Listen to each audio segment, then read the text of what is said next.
Welcome to the closing session of the Council on Foreign Relations 22nd Annual Term Member Conference with Ray Kurzweil. I'm Nicholas Thompson. I will be presiding over today's session. I'd also like to thank Andrew Goodluck and him and the Anne Marie and Stephen Keller Foundation for their generous support of the CFR Term Member Program. I was a term member a couple years ago. I love this program. What a great event. I'm so glad to be here. I'm also glad to be here with Ray. All right, I'm going to read Ray's biography, and then I'm going to dig into some questions about how the world is changing, and he will blow your mind. So, Ray Kurzweil is one of the world's leading inventors, thinkers, and futurists with a 30-year track record of accurate predictions. It's true. If you look at his early books, they're like 96% accurate, 98% accurate. Called the restless genius by the Wall Street Journal, the ultimate thinking machine by Forbes magazine, he was selected as one of the top entrepreneurs by Inc. magazine, which described him as the rightful heir to Thomas Edison. PBS selected him as one of the 16 revolutionaries who made America. Reading his bio, I was upset that he quotes all of my competitors, so I'm going to add a quote from Wired magazine, which is, "His mission is bolder than any voyage to space." Wired magazine. Ray was the principal inventor of the first CCD flatbed scanner, the first Omnifont optical character recognition, the first print-to-speech reading machine for the blind, the first text-to-speech synthesizer, the first music synthesizer capable of recreating the grand piano and other orchestral instruments, and the first commercially marketed large vocabulary speech recognition. Among Ray's many honors, he received a Grammy Award for Outstanding Achievements in Music Technology. He is the recipient of the National Medal of Technology, was inducted into the National Inventors Hall of Fame, holds 21 honorary doctorates, and honors from 3 U.S. presidents. Amazing. Ray has written 5 national best-selling books, which you should all buy immediately if you're on your phones, including New York Times bestsellers, The Singularity is Near, and How to Create a Mind. He is the co-founder and chancellor of Singularity University and director of engineering at Google, heading up a team developing machine intelligence and natural language understanding. He also, as I learned walking here, is the father of one of my sister's friends from grade school who referred to him as the cool dad with the electric pianos. So, welcome, Ray. Great to be here. All right, so some of you are probably familiar with his work, some of you may not be, but let's begin, Ray, by talking about the law of accelerating returns, what that means for technology, lay out a framework for what's about to happen, and then we'll dig into how foreign policy is going to be turned on its head. Sure. Well, that's the basis of my futurism.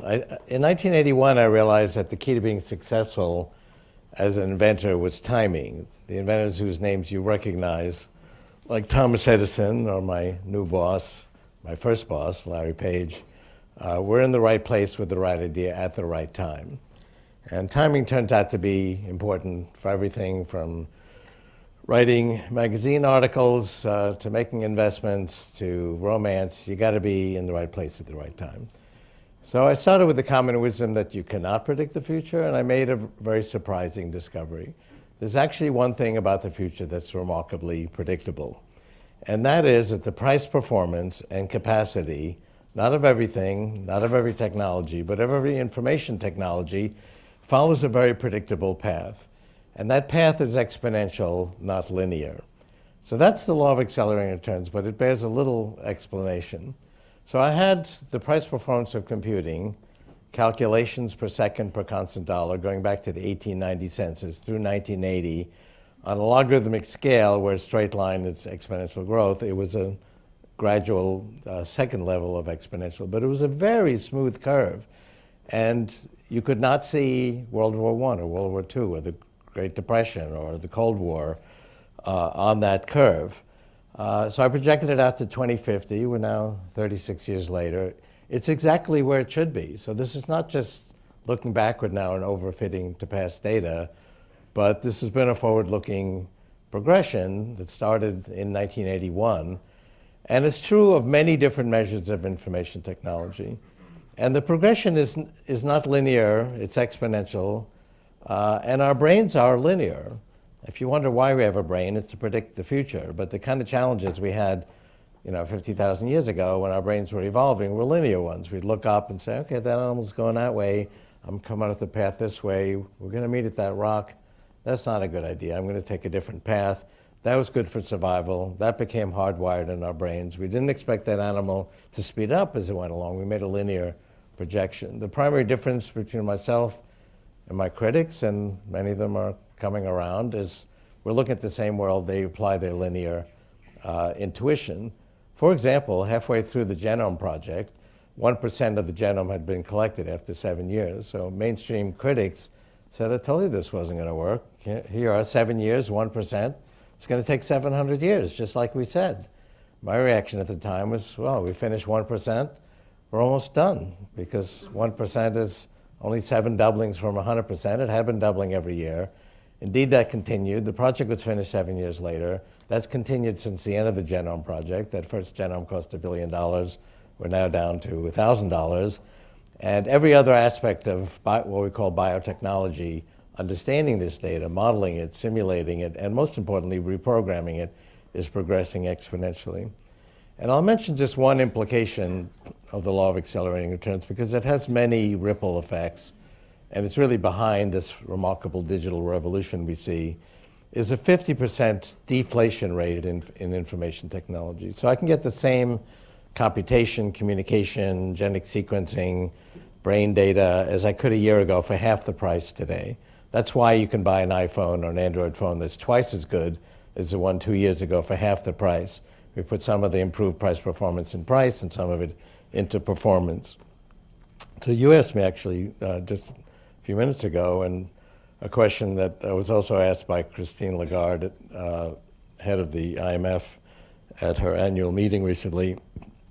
How come we don't see this in productivity statistics? And that's because we factor it out. We put it in the numerator and the denominator. So when this girl in Africa buys a smartphone for $75, it counts as $75 of economic activity, despite the fact that it's literally $1 trillion of computation circa 1960, $1 billion circa 1980. It's got millions of dollars of free information apps, just one of which is an encyclopedia far better than the one I saved up for years as a teenager to buy. All that counts for zero in economic activity because it's free. So we really don't count the value of these products. And people who compile these statistics say, well, we take into consideration quality improvement in products, but really using models that use the old linear assumption. So then Christine said, yes, it's true, the digital world's amazing, we can do all these remarkable things, but you can't wear information technology, you can't eat it, you can't wear it, you can't live in it. And my next point was all of that's going to change. We'll be able to print out clothing using 3D printers. Not today, we're kind of in the hype phase of 3D printing, but in the 2020s, early 2020s, we'll be able to print out clothing. There'll be lots of cool open source designs you can download for free. We'll still have a fashion industry, just like we still have a music and movie and book industry, coexistence of free open source products, which are a great leveler, and proprietary products. We'll be able to create food very inexpensively using 3D vertical agriculture, using hydroponic plants for fruits and vegetables, in vitro cloning of muscle tissue for meat. The first hamburger to be produced this way has already been consumed. It was expensive. It was a few $100,000, but it was very good. You're on the Upper East Side. That's like what it costs. But that's research costs. So it's a long discussion, but all of these different resources are going to become information technologies. A building was put together recently as a demo using little modules snapped together Lego style, printed on a 3D printer in Asia, put together a 3-story office building in a few days. That'll be the nature of construction. In the 2020s, 3D printers will print out the physical things we need. She said, okay, but we're getting very crowded. Land is not expanding. That's not an information technology. And I said, well, actually, there's lots of land. We just have decided to crowd ourselves together so we could work and play together. Cities was an early invention. We're already spreading out with even the crude virtual and augmented reality we have today. And try taking a train trip anywhere in the world, and you'll see that 97% of the land is unused. All right, so lots coming. Let's talk about intelligence. So, like the phone in my pocket, it's better than I am at math, it's better than I am at Go, it's better than I am at a lot of things. When will it be better at me at holding a conversation? When will the phone interview you instead of me? We do have technologies that can have conversations. I mean, My team at Google created Smart Replies, you know. And when you, Ray actually answers all of your emails, is another way to describe his job at Google, which is amazing. Yeah, so we're writing millions of emails. And it has to understand the meaning of the email it's responding to, even though the proposed suggestions are brief. But your question really is a Turing equivalent question. You need, it's equivalent to the Turing test. And I'm a believer that the Turing test is a valid test of the full range of human intelligence. You need the full flexibility of human intelligence to pass a valid Turing test. There's no sort of simple natural language processing tricks you can do to do that. That's where a human judge can't tell the difference between talking over what he called teletype lines, basically instant messaging, with an AI versus a human. If the human judge can't tell the difference, then we consider the AI to be at human levels, which is really what you're asking. That's been a key prediction of mine. I've been consistent at saying 2029. Yep. In 1989, in the age of intelligent machines, I bounded that between early 2020s and late 2030s. And age of spiritual machines in 99, I said 2029. The Stanford AI department found that daunting, so they held a conference. And the consensus of the AI experts at that time was hundreds of years. 25% thought it would never happen. My view and the consensus view, or the median view of AI experts, have been getting closer together, but not because I've been changing my view. In 2006, there was a Dartmouth conference called AI 50, celebrating the 50th anniversary of the 1956 Dartmouth conference, where AI, artificial intelligence, got its name by John McCarthy and Marvin Minsky, who was my mentor for over 50 years. And the consensus then was 50 years. So at that time, I was saying 23 years. We just had actually an AI ethics conference at Asilomar, patterned on the successful biotech Asilomar conference of 40 years earlier. And the consensus view there was about 20 to 30 years. And I'm saying, well, at that time, 13. So the median view now is, I'm still more optimistic, but not by that much. And there's a growing group of people who think I'm too conservative. I think that a key issue I didn't mention with the law of accelerating returns, not only does the hardware progress exponentially, but so does the software.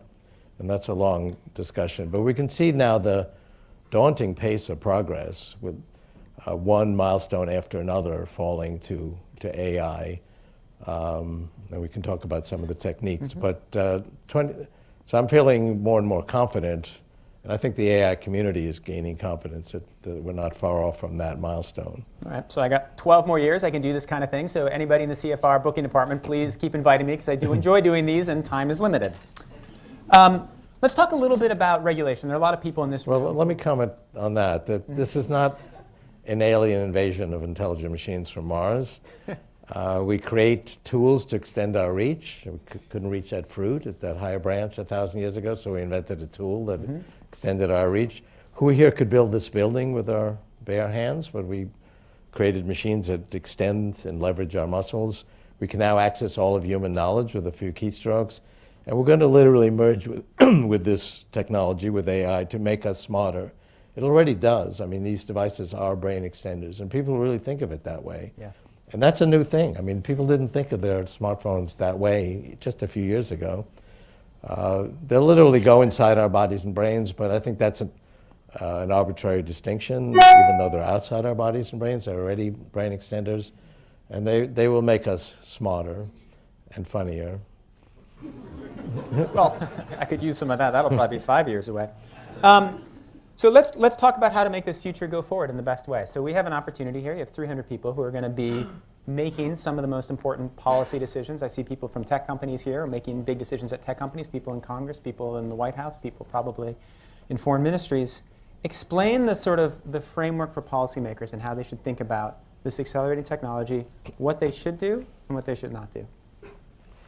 Well, I mean, there has been a lot of focus on AI ethics, how to keep the technology safe. And it's kind of a polarized discussion, like a lot of discussions nowadays. I've actually talked about both promise and peril for quite a long time. I started in the 1990s and did extensively in '99. You might remember Bill Joy's cover story in Wired. I wasn't there at the time. Right, but that was a reflection on my book, Age of Spiritual Machines, which had just come out, talking about the grave promise and peril, and he focused on the peril, and it created quite a firestorm then. 2006, chapter 8 of The Singularity is Near is the deeply intertwined promise versus peril of GNR, genetics, nanotechnology, and robotics. Technology has always been a double-edged sword. Fire kept us warm, cooked our food, and burned down our houses. These technologies are much more powerful. It's also a long discussion, but I think we should go through 3 phases, at least I did, in contemplating this. First is delight at the opportunity to overcome age-old afflictions, poverty, disease, and so on. Then alarm that these technologies can be destructive and cause even existential risks. And finally, I think where we need to come out is a appreciation that we have a moral imperative to continue progress in these technologies, because despite the progress we've made, and that's a whole other issue, people think things are getting worse, but they're actually getting better, and we could talk about that. But there's still a lot of human suffering to be overcome. It's only continued progress, particularly in AI, that's going to enable us to continue overcoming poverty and disease and environmental degradation while we attend to the peril. And there's a good framework for doing that. 40 years ago, I alluded to this a moment ago, there were visionaries who saw both the promise and the peril of biotechnology, basically reprogramming biology away from disease and aging, neither of which was feasible 40 years ago. So they held a conference called the Asilomar Conference at the conference center in Asilomar and came up with ethical guidelines and strategies how to keep these technologies